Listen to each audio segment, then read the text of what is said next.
ఎటువంటి పద్ధతి లేదు అధ్యక్ష. ఒక పార్టీ నడిపే పద్ధతి డెఫినెట్గా ఇది కాదు అధ్యక్ష. అవసరం అనుకుంటే నేను లీగల్గా ఛాలెంజ్ చేయొచ్చు, కానీ నేను ఛాలెంజ్ చేయను అధ్యక్ష. ఎందుకంటే ఎటువంటి పద్ధతి లేనటువంటి బీఆర్ఎస్ పార్టీ నుండి, ఎటువంటి నైతికత లేనటువంటి బీఆర్ఎస్ పార్టీ నుండి దూరం అవుతున్నందుకు ఇవాళ నేను చాలా సంతోషిస్తున్నా అధ్యక్ష. నా కుటుంబం, నా పార్టీ, నా రక్తం, నా చెమట, నేను 20 సంవత్సరాలు తెలంగాణ ఉద్యమం కోసం నేను పడ్డటువంటి శ్రమ, నేను చేసినటువంటి కష్టం గుర్తించకుండా ఒక చిన్న ఉరి తీసేవాడిని కూడా అడుగుతారు అధ్యక్ష. ఈ దేశంలో అంత మంచి దేశం మనది, అయినా కూడా సస్పెండ్ చేశారంటే చాలా సంతోషిస్తున్నా అధ్యక్ష. ఇవాళ నేను వేరే ఏం లేదు. అయితే కాంగ్రెస్ పార్టీ అధ్యక్ష నా సస్పెన్షన్ని పొలిటికల్గా వాడుకోవాలని ఈ బీఆర్ఎస్ పార్టీలో వచ్చినటువంటి చీలికలను చాలా పెద్ద ఎత్తున వాళ్ళు ప్రమోట్ చేస్తూ ఉన్నారు అధ్యక్ష.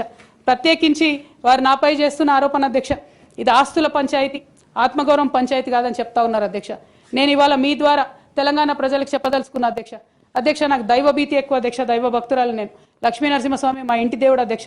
ఆ లక్ష్మీ నరసింహస్వామి మీద ప్రమాణం చేసి చెప్తా ఉన్నా అధ్యక్ష. ఒక మహిళగా నాకు 2 కొడుకులు ఉన్నారు అధ్యక్ష, వాళ్ళిద్దరి మీద ప్రమాణం చేసి చెప్తా ఉన్నాను, నాది ఆస్తుల పంచాయతీ కాదు అధ్యక్ష, నాది ఆత్మగౌరవం పంచాయతీ.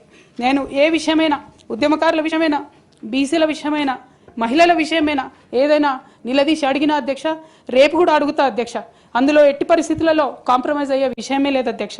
ఈ సందర్భంగా తమరు కూడా నేను ఒక మాట చెప్తా ఉన్నా అధ్యక్ష. మన రాష్ట్రంలో 17 లోక్సభ స్థానాలు ఉంటాయి అధ్యక్ష, ఒకటే ఒక ఉమెన్ ఎంపీ అధ్యక్ష. 119 అసెంబ్లీ సీట్లు ఉంటాయి అధ్యక్ష. అన్ని పార్టీలు కలిపి 8 మంది ఉన్నారు అధ్యక్ష మహిళలు. 40 మంది ఉన్న ఈ శాసన మండలిలో 3 ఉన్నాం అధ్యక్ష లేడీస్. మేము ఇక నేను పోతే 2 మిగులుతారు అధ్యక్ష. కానీ ఎంత అన్యాయం అంటే అధ్యక్ష, ఎంత చిన్న చూపు అంటే మహిళలు అంటే, పొలిటికల్ పార్టీస్కైనా ఆఖరికి కౌన్సిల్ కూడా అధ్యక్ష. నేను నిన్న మొన్న ఫామ్స్ సైన్ చేస్తున్నా అధ్యక్ష, ఎక్కడా కూడా సభ్యురాలని లేదు అధ్యక్ష. ప్రతి చోట కూడా సభ్యుడనే ఉన్నది. తమరన్న దయచేసి మార్చాలి అధ్యక్ష.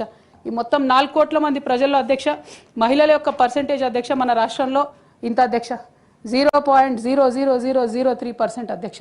ఇది మాకుండే రాజకీయమైనటువంటి రిప్రజెంటేషన్ అధ్యక్ష. రాజకీయంగా ప్రజల మధ్యలో కానీ, పార్టీల మధ్యలో కానీ మాకున్నటువంటి రిప్రజెంటేషన్తో మేము ఆడవాళ్ళ కష్టాలు ఎవరికి చెప్పాలి అధ్యక్ష? ఒకనాడు కేసీఆర్ గారు అన్నారు అధ్యక్ష, ఈ దేశ రాజ్యాంగాన్ని మార్చాలి, మహిళలకు సమాన హక్కులు కావాలని. నేను అడుగుతా ఉన్నా అధ్యక్ష, పార్టీలు రాజ్యాంగాలు మార్చుకోవాలి అధ్యక్ష. ఇవ్వండి మహిళలకు సీటు. మీరు ఎంకరేజ్ చేయకపోతే ఎవరు ఇస్తారు అధ్యక్ష? ఎందుకోసం ఇస్తారు? మనం రాణి రుద్రమదేవి గురించి ఇలా మాట్లాడుకుంటున్నామంటే డెఫినెట్గా